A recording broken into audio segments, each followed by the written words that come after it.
this industry vertical market was harder than you thought. You are now working in the business more than you ever thought. You catch yourself trying to win net new business and then also are involved in delivery or product innovation and or engineering, coding, whatever it might be. You feel stuck. Most people that are entrepreneurs are creative, and in the beginning they have some vision. Even if they haven't articulated the vision, a vision is giving them their action. So they're in action, they're creating the business, they don't know what they're doing, they're making mistakes, they're having successes, they're having failures, but the whole thing is very energizing. Where do people get a hold of you if they want to learn more about your business and how they can get help?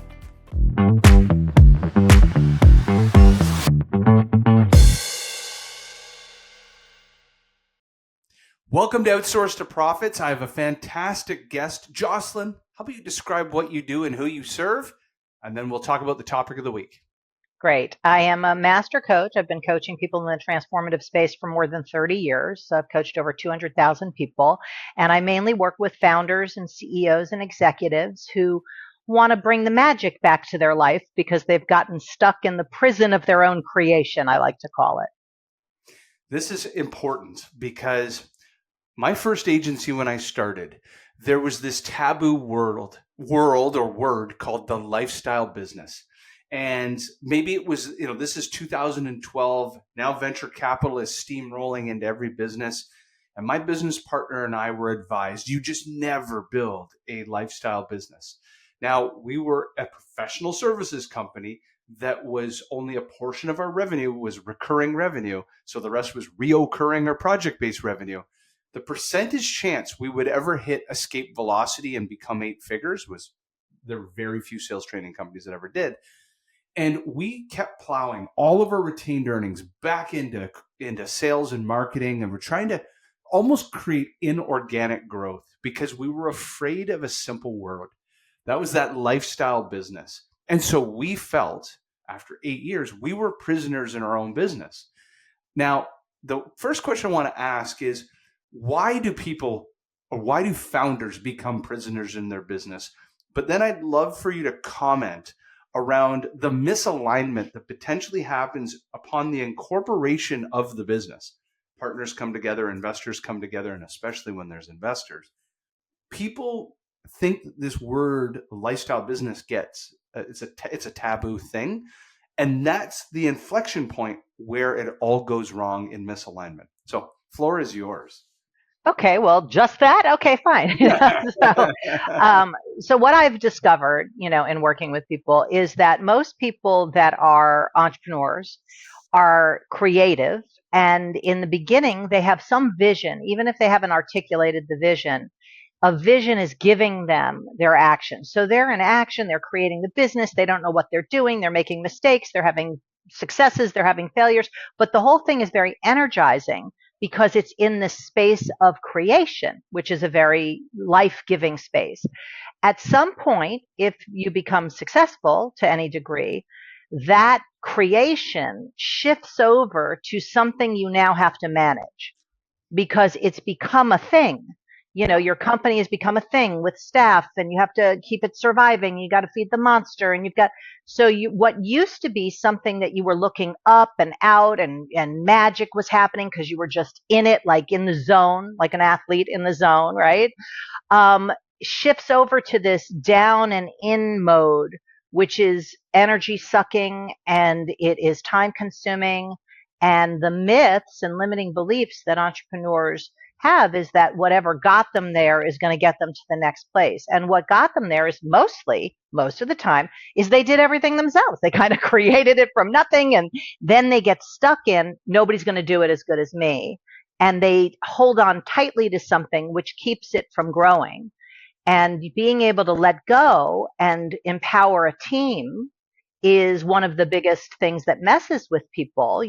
My whole coaching system is called Be Unmessable with.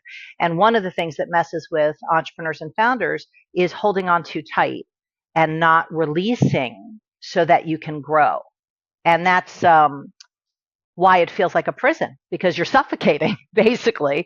It's like every once in a while you'll get to go on vacation and have, like, it's kind of like yard time in the prison. You get a little yard time, you get extra pudding on Thursdays, but it's still prison, and you know where everything is, and you just work harder and harder, and most people end up overwhelmed and burnt out. That's what I've discovered. Let's pretend we're a new founder listening to this podcast. Dan Martell has this thing called the replacement ladder and Yep. these inflection points that happen. And he talks about 300,000, 1 million, 3 million, and 10 million. Very natural staircase ladders that you'll kind of hit the basin of that staircase. And if you're not, to your point, willing to grow, you won't go over that hump. In your experience, where are you seeing, again, put our hat on as the new founder, if you're building a 5-year path for these founders, what are the inflection points that they're most likely going to be shifting from creator mode to manager or to leader mode? Well, first of all, I don't think it's linear like that. So I think the creation mode is where leadership lies, because if you're a leader, you're a visionary.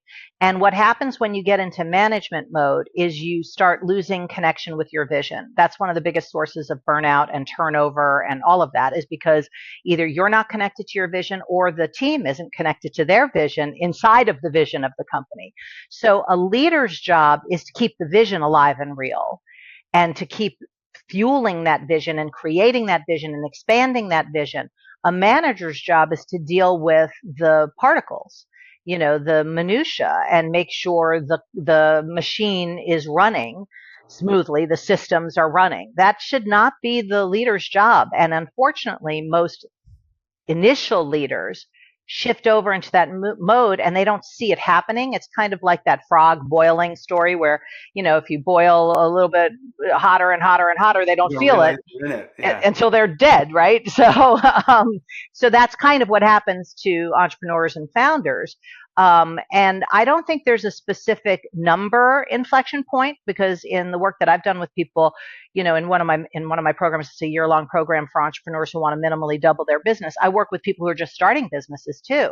And if you can design your business from the beginning to be something that doesn't suck you into that management mode, that's the most ideal thing. Now, obviously, if you already have a business, you got to shift out of that mode back into creation mode. But if you're a new founder, this is the time to lay the groundwork and the foundation. It's just like if you're designing a house, you don't want to design it for one bathroom. So you have a septic system that works for one bathroom.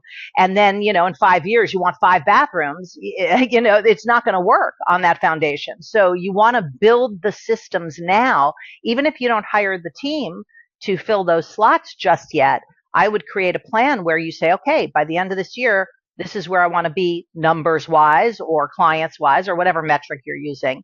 And then you backwards plan it to say, okay, who will I need on my team to have this be a done deal by Q3 this year? Who will I need on my team by Q2? And start to design and implement a plan, because if you have goals without a plan, it's BS. It's just a bunch of hopeful thinking.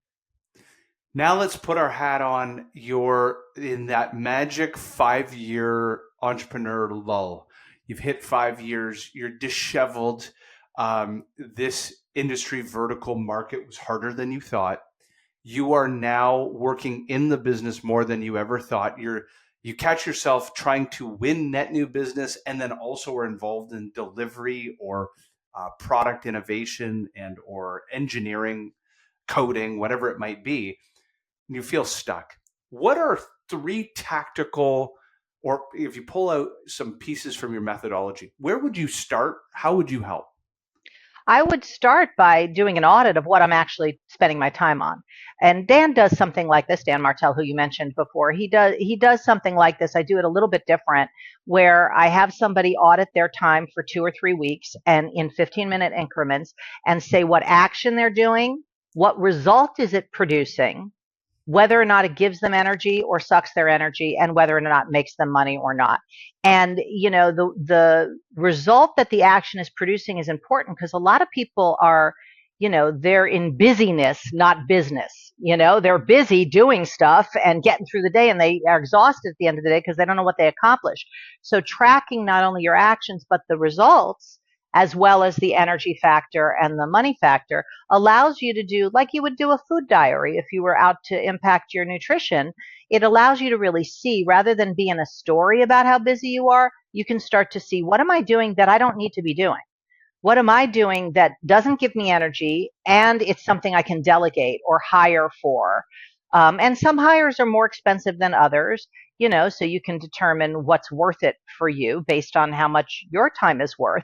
But my time is worth gold. I mean, there is no price on my time, as far as I'm concerned, because it's the only thing you can't get more of. So when I'm designing my business for the year, I design it so I don't work more than 15 to 20 hours a week.